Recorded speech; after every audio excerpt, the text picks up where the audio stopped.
Hello friends, welcome back to my channel. ட்ராமாக்குள்ள போறதுக்கு முன்னாடி மறக்காம இந்த வீடியோக்கு ஒரு லைக்க போட்டுருங்க. வாங்க ட்ராமாக்குள்ள போலாம்.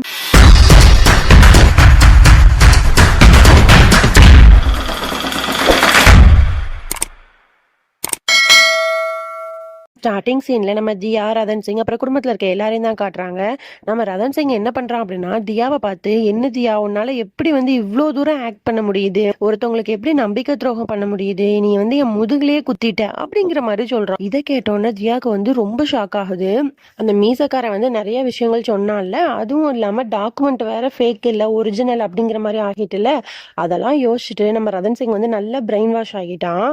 அப்போ தியா தான் என்ன கொல்ல வந்திருக்கா அப்படிங்கிற மாதிரி அவனே நினைச்சுக்கிட்டு தியா ரொம்ப கஷ்டப்படுத்துற மாதிரி பேசிடுறான், என்னெல்லாமோ பேசிடுறான். நீ என் கூட இருந்தே குழி பறிச்சுட்டு தியா, இப்படி ஒரு பொண்ணை நான் வாழ்நாள்ல பார்த்ததே கிடையாது, நீ பெரிய ஒரு நம்பிக்கை துரோகத்தை பண்ணிட்ட, நீ என்கிட்ட நிறைய பொய் சொல்லிட்ட அப்படிங்கிற மாதிரி எல்லாமே சொல்றான். அதுக்கப்புறம் ரதன் சிங் பயங்கரமா கோவப்பட்டுட்டு சொல்றான், இந்த மாதிரி உன்னோட எக்ஸ் உனக்காக 12 வருஷம் வெயிட் பண்ணி வந்தான், ஆனா நீ இந்த பிளான் நடக்கணுன்றதுக்காக அவனையே வேணான்னு சொல்லியிருக்க, அப்போ உனக்கு சொத்து தான் முக்கியம், நீ எவ்வளவு கல் நெஞ்சக்காரி, எவ்வளவு சுயநலவாதியா நீ இருந்திருக்கன்னு பாரு, இப்ப நீ எவ்வளவு மோசமானவளா இருப்ப அப்படிங்கிற மாதிரிலாம் ரொம்ப ஹார்ஷா தியாவை பேசிடுறான்.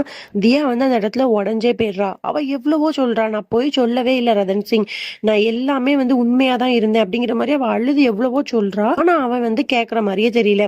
உடனே அத்தக்காரி இடையில என்னாச்சு, இப்படி எல்லாம் நடக்குது, என் ரதன் சிங்கை கொல்றது ஒரு பொண்ணா, உனக்கு எப்படி இவ்வளவு மனசு வந்துச்சு அப்படி இப்படின்னு சொல்லிட்டு நல்ல ஒரு ஆக்டிங்க போட்டு அப்படி மயங்கி விழற மாதிரி எல்லாம் போறா. உடனே ரதன் சிங் அப்படிங்கிற மாதிரி எல்லாம் புடிச்சுக்கிறான். அதுக்கப்புறம் தியா ரதன் சிங்கோட கையை பிடிச்சு, ரதன் சிங் நீ என் கண்ணை பாரு, என் கண்ணு போய் சொல்லுதான் பாரு அப்படிங்கிற மாதிரிலாம் சொல்லிட்டு இருக்கா. உடனே டக்குன்னு ரதன் சிங் என்ன பண்ணிடுறான் அப்படின்னா, தியாவை பிடிச்சு கீழே தள்ளி விட்டுறான். தியா கீழே விழுந்துட்டு ரொம்ப ஷாக் ஆகி ரதன் சிங் பார்த்தா அழுதுட்டே இருக்கா. இதெல்லாம் அத்தக்காரி பார்த்து பயங்கரமா சந்தோஷப்படுறா. எதுக்காக அத்தக்காரிக்கு இவ்வளவு சந்தோஷம் அப்படின்னா, ரதன் சிங் தியா மேல ரொம்பவே அளவு கடந்த நம்பிக்கையில இருக்கான். அப்ப அந்த நம்பிக்கையை உடைக்கணும் அப்படின்றதுக்காக அந்த ஃபேக்காக இருந்த டாக்குமெண்ட்டை எடுத்துட்டு ஒரிஜினலாவே ஒரு டாக்குமெண்ட்டை ரெடி பண்ணி அதுல தியாவை சைன் பண்ண வச்சு இந்த மாதிரி ஒரு ஆக்டிங்கை போட்டிருப்பா. அது மட்டும் இல்லாம யாஷோட அம்மா ஒரு லிக்யூடை தேங்காய்க்குள்ள இன்ஜெக்ட் பண்றதுக்கு வச்சிருப்பாள்ல, அதை மாத்தி வச்சதும் இவதான். அந்த ஒரிஜினலான லிக்யூடை அந்த தியா ரதன் சிங்க்கு பன்னீர் தெளிச்சிருப்பாள்ல, அந்த தண்ணிக்குள்ள மிக்ஸ் பண்ணி வச்சு ரதன் சிங் மேல தீ பிடிக்கிற மாதிரி வச்சு, அதுக்கப்புறம் அந்த இடத்துல அத்தக்காரி தான் போய் காப்பாத்துற மாதிரி காப்பாத்தி ரதன் சிங் மேல நிறைய சென்டிமெண்டலா அட்டாச் ஆகிறதுக்காக இந்த மாதிரி எல்லாம் பண்ணிருப்பா. நடந்த எல்லாத்துக்கு பின்னாடியுமே அத்தக்காரி தான் இருந்திருப்பா. அதெல்லாம் நினைச்சு பார்த்துட்டு அத்தக்காரி அவளோட பிளான் சக்சஸ் ஆயிட்டுன்னு சொல்லிட்டு அதனாலதான் அத்தக்காரி பயங்கரமான சந்தோஷத்துல இருப்பா. அதுக்கப்புறம் ரதன் சிங் தியாவை பிடிச்சி இழுத்துட்டு போய் அவங்க அப்பாவோட போட்டோக்கு முன்னாடி விட்டு, பாத்தீங்களா நீங்க நம்பிக்கையா ஒரு பொண்ணை வச்சுட்டு போனீங்களா, அவ என்னெல்லாம் பண்ணிருக்கான்னு பாத்தீங்களா அப்படிங்கிற மாதிரி நிறைய புலம்பி கத்திட்டு இருக்கான். தியாவும் ரதன் சிங்கோட அப்பாவோட போட்டோவை பார்த்து அப்படியே அழுதுட்டே இருக்கா. அதுக்கப்புறம் எல்லாரும் அந்த இடத்த விட்டு போயிடுறாங்க. நம்ம தியா அவளோட ரூமுக்கு போயிட்டு ரொம்ப எங்கே அழுகுறா, நான் எந்த விதமான பொய்யும் சொல்லல, ஏன் ரதன் சிங் என்னை நம்பல அப்படிங்கிற மாதிரி ரொம்ப புலம்பி தரையிலேயே படுத்து அழுதுட்டு இருக்கா. அப்புறம் நம்ம யாஷ் இருக்கான்ல, அவன் நம்ம ரதன் சிங்கை போய் மீட் பண்றதுக்கு போறான். நம்ம ரதன் சிங் என்ன பண்றான் அப்படின்னா, அந்த பாக்ஸிங் எல்லாம் பண்ணுவாங்கல்ல, அதுல பயங்கரமா தியா பண்ணதெல்லாம் நினைச்சு குத்திக்கிட்டு இருப்பான் கோவத்துல. அப்ப யாஷ் போயிட்டு, வா ரதன் சிங் நம்ம போய் தியாட்ட பேசலாம், எல்லாமே சரியாயிரும் வா அப்படிங்கிற மாதிரி எல்லாம் கூப்பிட்டு இருக்கான். உடனே ரதன் சிங் யாஷை கண்ட மாதிரி திட்டி விட்டு ரூமை விட்டு வெளியே போ அப்படிங்கிற மாதிரி தள்ளி விட்டுறான். அப்போ உடனே யாஷ் தியாவை பார்க்கலாம் அப்படிங்கிற மாதிரி வரா. உடனே தியா ரொம்ப சோகமா அழுதுகிட்டே, என்ன யாஷ் எல்லாரும் நான் முதுகு பின்னாடி குத்திட்டேன்னு சொல்றாங்க, நீயும் அதுக்கான எவிடன்ஸ் எல்லாம் கலெக்ட் பண்ணிட்டு என்னை அப்படி சொல்ல போறியா அப்படிங்கிற மாதிரி அவ ரொம்ப சோகமா கேட்டுட்டு இருக்கா.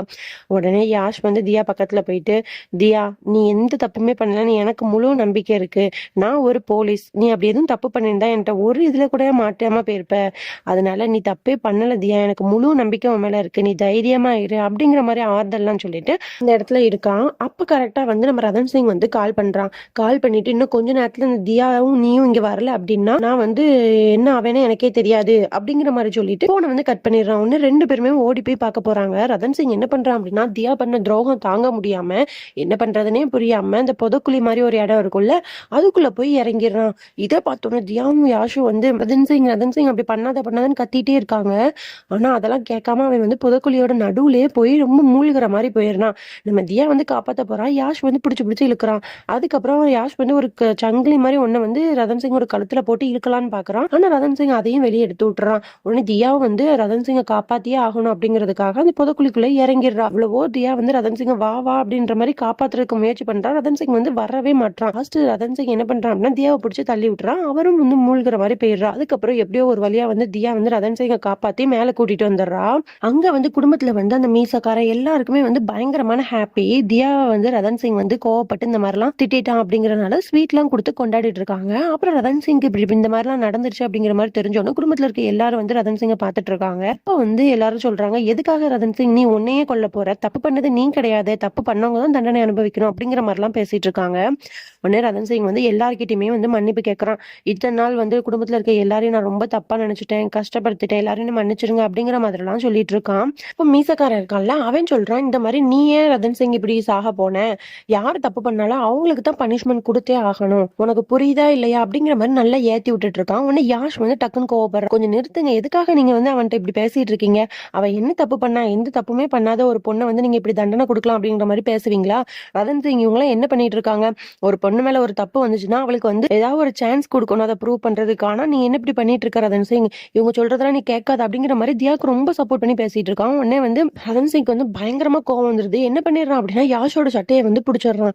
நீ இதுல தலையிடாத, இந்த வீட்டுல வந்து தியான்ற வார்த்தையே கேட்க கூடாது, அவளுக்கு வந்து அவ பண்ண தப்புக்கு வந்து அவளுக்கு கண்டிப்பா தண்டனை கொடுத்தே ஆகணும் அப்படிங்கிற மாதிரி அவன் சட்டையை பிடிச்சு கோவப்பட்டுட்டு அந்த இடத்த விட்டு அவனோட ரூமுக்கு போறான். அங்க போய் பார்த்தா வந்து அவளோட திங்ஸ் எல்லாம் இருக்குல்ல, அதெல்லாம் தூக்கி வீசிட்டு இருக்கான். அப்ப டக்குன்னு அந்த இடத்துக்கு தியா வந்துட்டு, நான் இங்க இருந்து எல்லாத்தையும் எடுத்துட்டு போலான்னு தான் வந்தேன் ரதன் சிங், நீ வந்து என் மேல இவ்வளவு பெரிய பழிய போட்டிருக்க, அதை நான் என்னைக்குமே ஒத்துக்கவே மாட்டேன், ஆனா நீ சொல்ற வார்த்தைக்கு கட்டுப்படுவேன், நான் அந்த வீட்டை விட்டு போறேன்னு சொல்லியிருக்கேன், அதனால நான் போவேன் அப்படின்னு சொல்லிட்டு எல்லாத்தையும் எடுத்து வச்சிட்டு இருக்கா. அப்போ ஒண்ணு டக்குன்னு ரதன் சிங் வந்து அவளை பிடிச்சி இழுத்து ஒரு சுவர் பக்கமா அப்படி சாட்சி வச்சுட்டு, நீ என்னமும் எப்படினாலும் பண்ணிக்கோ, அதை பத்தி நான் கவலைப்பட போறதே கிடையாது அப்படிங்கிற மாதிரி ரொம்ப கோவமா பேசுறான்.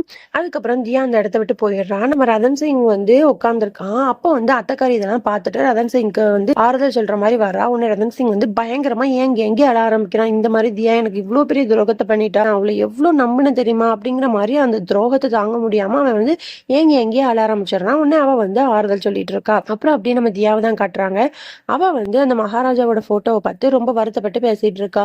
இந்த மாதிரி நான் எந்த தப்புமே பண்ணல, உங்களோட வாக்குறுதியை நிறைவேற்றணும்காண்டி தான் நான் இத்தனை வருஷமே நான் வந்து போராடிட்டு இருந்தேன், ஆனா இந்த மாதிரி நடந்துருச்சு, நீங்க என்னை மன்னிச்சிருங்க, உங்களுக்கு நான் கொடுத்த வாக்கை வந்து காப்பாற்ற முடியல அப்படிங்கிற மாதிரி சொல்லி ரொம்ப அழுதுட்டு இருக்கா. அதுக்கப்புறம் அப்படியே நெக்ஸ்ட் டே ஆகிருது. அப்போ தியா வந்து இந்த வீட்டை விட்டு கிளம்பலாம் அப்படிங்கிற மாதிரி அவளோட பர்ஸ், ஐடி கார்டு எல்லாத்தையும் எடுத்து வச்சிட்டு இருக்கா. அப்போ அந்த டைம்ல செக்யூரிட்டி கார்ட்ஸ் எல்லாம் வந்து அதெல்லாம் புடுங்குறாங்க. நீங்க என்ன இப்படி பண்ணிட்டு இருக்கீங்க, எதுக்காக இப்படி ஹார்ஷா நடந்துக்கிறீங்க அப்படிங்கிற மாதிரி தியா கேட்கறா. இல்ல அவங்களை அரெஸ்ட் பண்ண சொல்லியிருக்காங்க அப்படிங்கிற மாதிரி சொன்னோன்னா அவளுக்கு பயங்கரமா ஷாக் ஆயிருது. அப்போ அந்த இடத்துக்கு அந்த ஷேக்காவும் மீசக்காரனும் வந்துடுறாங்க. உடனே தியா வந்து அந்த மீசக்காரனை பார்த்து, எதுக்காக நீங்க என்னை அரெஸ்ட் பண்ண சொல்லியிருக்கீங்க அப்படிங்கிற மாதிரி தியா கேட்கறா. உடனே அந்த மீசக்காரன் வந்து ரொம்ப நக்கலாவும் கிண்டலாவும், நான் உன்னை அரெஸ்ட் பண்ண சொல்லலாமா, ரதன் சிங் இருக்காருல்ல இந்த மாளிகையோட அரசர், அவர் தான் வந்து உன்னை அரெஸ்ட் பண்ண சொன்னாரு அப்படின்னு சொன்ன உடனே தியாவுக்கு வந்து பயங்கரமான ஷாக் ஆயிருது.